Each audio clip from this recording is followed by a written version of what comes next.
भगवद गीता के दूसरे अध्याय में सांख्य योग में हमें कहा गया है कि निराशा का जन्म कब होता है। तो निराशा का जन्म कब होता है? जब मनुष्य परिस्थितियों से बंध जाता है, तब निराशा का जन्म होता है। जब मनुष्य दुर्भाग्य से बंध जाता है, तब निराशा का जन्म होता है। जब मनुष्य अपनी मजबूरियों में बंध जाता है, तब निराशा का जन्म होता है। तो और निराशा का जन्म कब होता है? जब हम कुछ चाहते हैं फिर वो न मिल पाए। कुछ चीज़ हमने चाही और वो हमें नहीं मिली। सफलता चाही और असफलता मिली, तब भी निराशा का जन्म होता है। कुछ कामना हमने की और वो कामना हमारी पूर्ण नहीं हुई, तब भी निराशा का जन्म होता है। और निराशा का जन्म तब भी होता है कि कुछ लाभ हम चाहते थे लेकिन वो लाभ हमें नहीं हो पाया, तब भी निराशा का जन्म होता है। किस चीज़ का हम संयोग चाहते थे लेकिन वो संयोग नहीं हो पाया, इसी समय निराशा का जन्म होता है। ऐसी परिस्थितियाँ हमारे जीवन में कई बार आती है, और जब ऐसी परिस्थितियाँ जीवन में आती हैं तब यह निराशा क्या करती है कि हमारे अंदर का जो सामर्थ्य है ना, उस सामर्थ्य को तोड़ देती है। और हमारे अंदर की जो वीरता है, उस वीरता को ललकारने का काम भी वो करती है। लेकिन मनुष्य निराशा में फंस जाता है। उसे उसकी बुद्धि को समझ में नहीं आता कि मैं क्या करूं, क्योंकि सबसे ज़्यादा जो प्रभाव है निराशा का वो हमारी बुद्धि पर होता है। और बुद्धि निर्णय नहीं ले पाती कि मैं क्या करूं इस परिस्थिति में।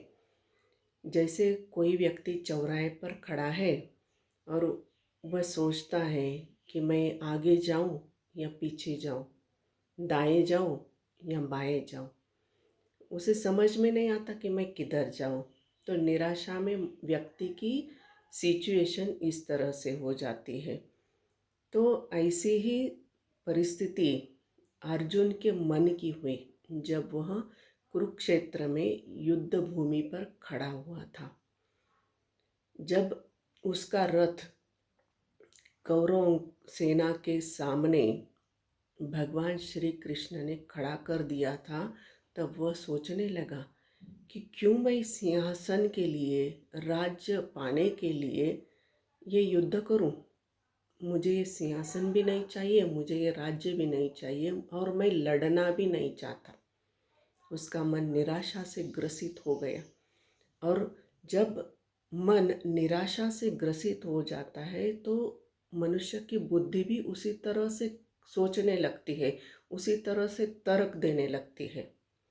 और अर्जुन भी तर्क देने लगा कि अगर युद्ध होगा तो युद्ध में कितने सारे वीर मारे जाएंगे, कितने सारे मनुष्यों का वध होगा, महिलाएं विधवा हो जाएगी, वर्ण संकर से संतानें उत्पन्न होंगी, न जाने क्या क्या दुष्परिणाम इस युद्ध के हमें सहने पड़ेंगे।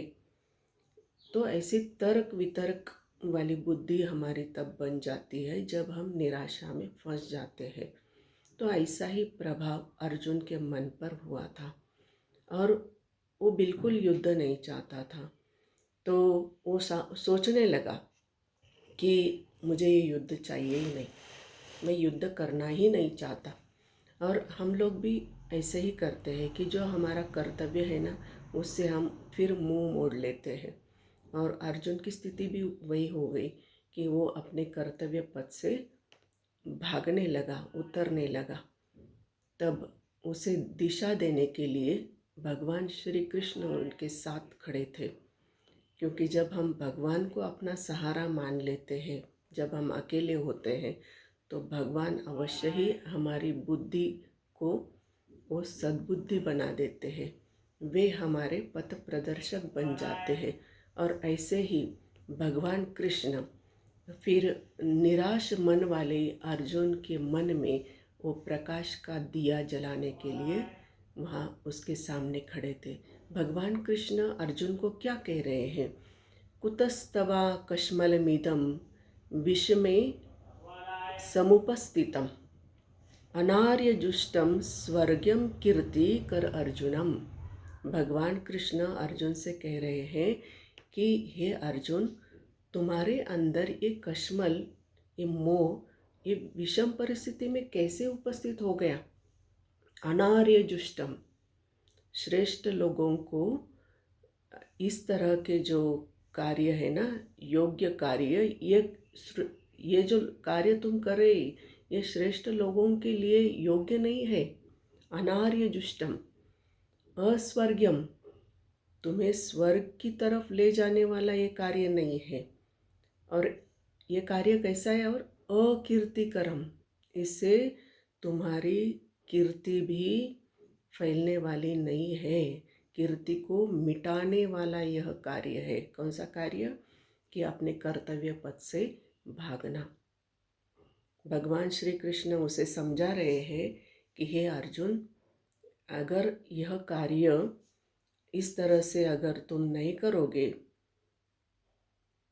अगर तुम युद्ध नहीं करोगे तो तुम स्वर्ग में भी नहीं जा सकते। यह कार्य तुम्हें, जो निराशाग्रस्त आप हो गए हो ना, तो यह कार्य आपको स्वर्ग भी नहीं ले जाएगा और ना इससे तुम्हारी कीर्ति बढ़ेगी। इसलिए हमें क्या करना चाहिए कि हमें कायर नहीं बनना है, भागना नहीं है, भगौड़ा नहीं बनना है। तो अपनी वीरता को जागृत करो, क्योंकि यह जो सेना, इतनी सेना आपके साथ खड़ी है, वह आपका पुरुषार्थ देखना चाहती है। वह सेना आपसे कुछ उम्मीद कर रही है कि आप वीरता से लड़ो और जो अन्याय हुआ है उस वहाँ आप न्याय दिलाओ। यह अपेक्षा यह सेना तुमसे कर रही है। इसलिए अंधेरे के बीच वीरता का चिराग जलाने के लिए तुम आगे आओ। जैसे किसी खेत में खरपतवार होती है ना, तो वह उखाड़ कर फेंक देनी होती है, क्योंकि वो जो अच्छी फसल होती है उसे उगने नहीं देती।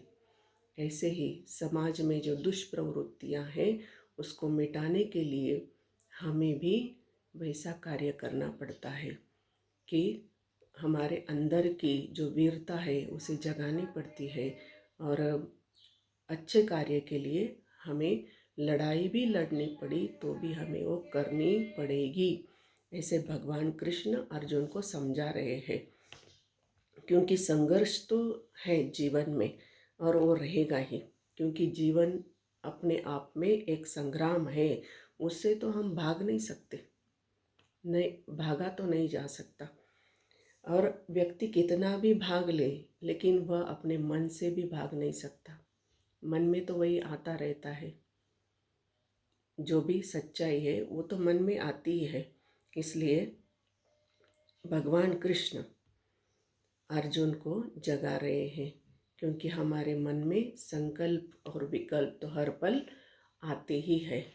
और ऐसे संकल्प और विकल्प के बीच हमें सूझता नहीं है कि हम क्या करें।